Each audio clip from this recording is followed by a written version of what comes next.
Now, Pittsburgh's best sports show is about to begin. Call us or tweet us. We got things to talk about on the Ireland Contracting Nightly Sports Call. Thank you very much, Ken. Welcome, everybody, to the Ireland Contracting Nightly Sports Call. I'm Josh Taylor, in tonight for Bob Pompiani. Joining me in studio, you know him as one half of the Cook and Pony Show, also columnist for the Pittsburgh Post-Gazette. Ron Cook joins me right now. And Ron, we got a couple of different places we can start. We'll start with what we're currently seeing right now. In the bottom of the ninth inning in New York, Pirates have a 6-4 lead on the Mets. Felipe Vasquez on the mound, 2 outs. Looks like he's facing, of all people, of all former Pirates, he's facing Jose Bautista at this point. But we'll get an update on that in just a moment. But I want to talk right now, Ron, about the situation that the Pirates are in. They've lost 6 of their last 7. They're on a 5-game losing streak. They're 10-24 since they hit that high water mark on May 17th.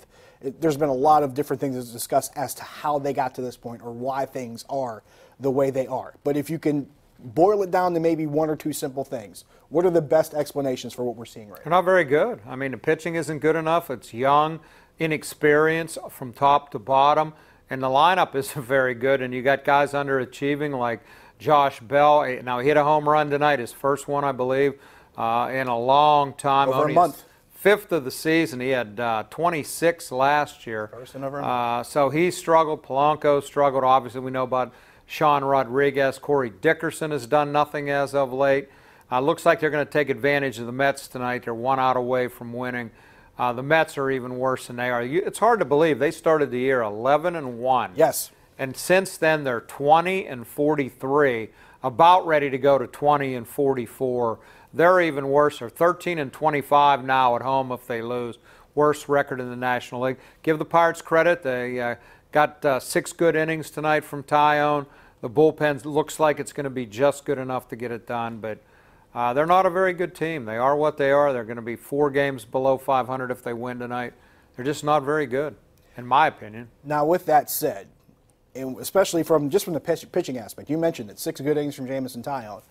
Well, we saw this game get within a run because Tyler Glasnow comes in with a runner on that Jamison Tyone left and gave up a 3-run home run to Wilmer Flores. Well, my problem is I don't mind them giving up a home run, but they're up 5-1, and Vasquez just struck out Bautista to end the game, so the Pirates win 6-4.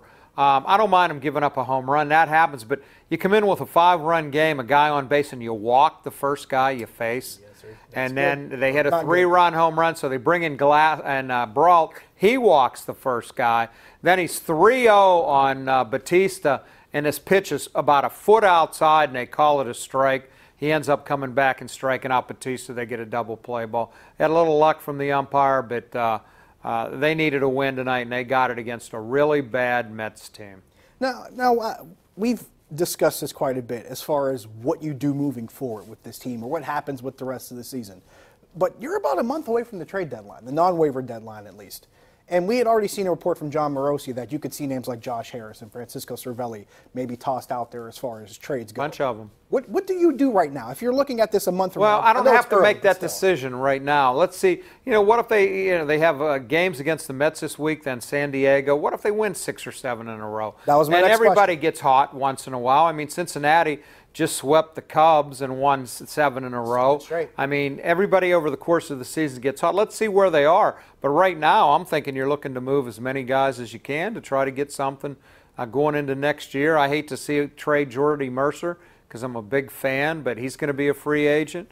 I think they're going to be more sellers than buyers, but it's only June 25th. I don't have to make that decision until July 31st. I'm glad you mentioned this stretch of games that they're going on because that was the next place I was going to go. When you're looking at this stretch of games, facing the Mets for a few, facing San Diego again, whom, by the way, they lost 3 out of 4. 3 out of 4 here during that stretch when they weren't really beating anybody. They were losing the bad teams and the good teams because they lost to Cincinnati as well. You looked at the good side of it. What if this trip doesn't go well? Then how do you make this then it's an easy answer. You try to unload as much as you can and build something for next year for me. I think Cervelli could go, Mercer for sure, Harrison perhaps, Freeze. Now, I don't know what any of these guys are going to bring back, but they're making some big-time money, especially Cervelli and Harrison. I think either one of those guys could help somebody. Now, if they fall totally out of it, then I think it's an easier call. Cervelli and Harrison both making $10 million apiece, actually $10 million plus apiece. Want to shift over to the Penguins because free agency starts on Sunday. Couple of things that have already taken place today. We saw Jamie Alexiak offered a qualifying offer. We saw Brian Rust offered a qualifying offer. But then none for Riley Shahan, none for Tom Kuhnhackl, which probably doesn't surprise a lot of people, but none for Riley Shahan. But there's still the possibility that a deal can get worked out. In your opinion, what happens moving forward and how do they approach free agency? Well, I think Kuhnhackl's obviously gone, it looks like. And I still think that Rutherford will make some moves before the weekend just to get some cap space. I think it looks like Sherry is on his way out. That'd be a $3 million saving. I don't know what's going to happen with Hagelin. He's got one more year left. I wrote about Kunitz in the paper tomorrow. I'd love to see them bring him back at the right price. I don't know if that's going to happen or not.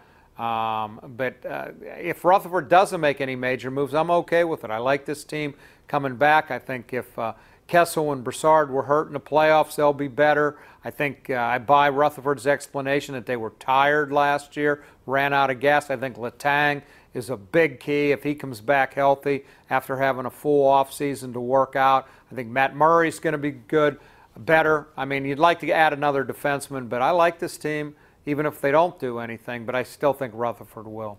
We will discuss more of that. We'll take your calls, 412-575-2600 on the Bordas and Bordas hotline. Also taking your tweets as well. Stick around.